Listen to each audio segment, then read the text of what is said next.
Space. Just as no sound can exist without silence, nothing can exist without nothing. Without the empty space that enables it to be, every physical object or body has come out of nothing, is surrounded by nothing, and will eventually return to nothing. Not only that, but even inside every physical body, there is far more nothing than something. Physicists tells us that the solidity of matter is an illusion. Even seemingly solid matter, including your physical body, is nearly 100% empty space. So vast are the distances between the atoms compared to their size. What is more, even inside every atom, there is mostly empty space. What is left is more like a vibrational frequency than particles of solid matter, more like a musical note. Buddhists have known that for over 2500 years. Form is emptiness, emptiness is form, states the Heart Sutra, one of the best known ancient Buddhist texts. The essence of all things is emptiness.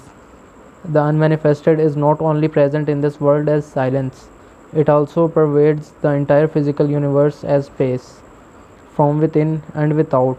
This is just as easy to miss as silence. Everybody pays attention to the things in space, but who pays attention to space itself? You seem to be implying that emptiness or nothing is not just nothing, that there is some mysterious quality to it. What is this nothing?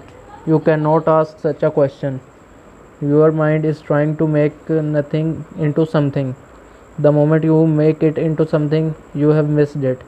Nothing, space, is the appearance of the unmanifested as an externalized phenomenon in a sense perceived world.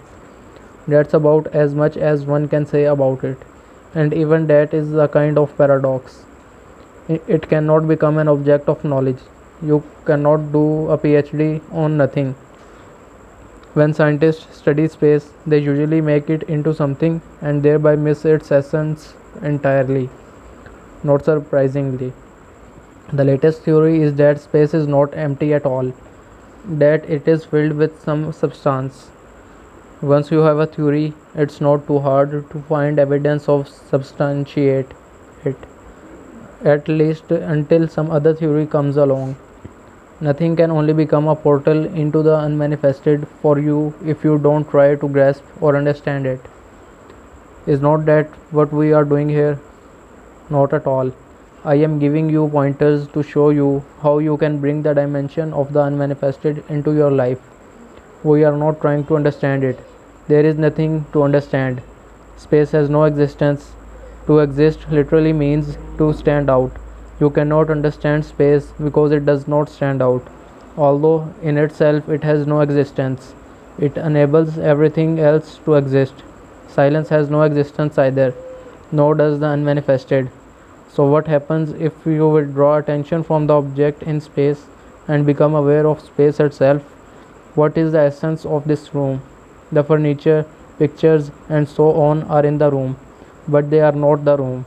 The floor, walls, and ceiling define the boundary of the room, but they are not the room either. So, what is the essence of the room? Space, of course, empty space. There would be no room without it. Since space is nothing, we can say that what is not there is more important than what is there. So become aware of the space that is all around you. Don't think about it, feel it, as it were. Pay attention to nothing. As you do that, a shift in consciousness takes place inside you. Here is why.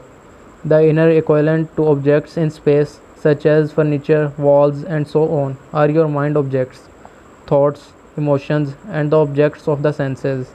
And the inner equivalent of space is the consciousness that enables your mind objects to be.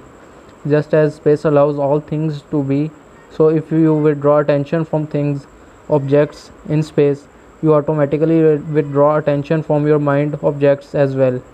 In other words, you cannot think and be aware of space or of silence. For that matter, by becoming aware of the empty space around you, you simultaneously become aware of the space of no mind, of pure consciousness, the unmanifested. This is how the contemplation of space can become a portal for you.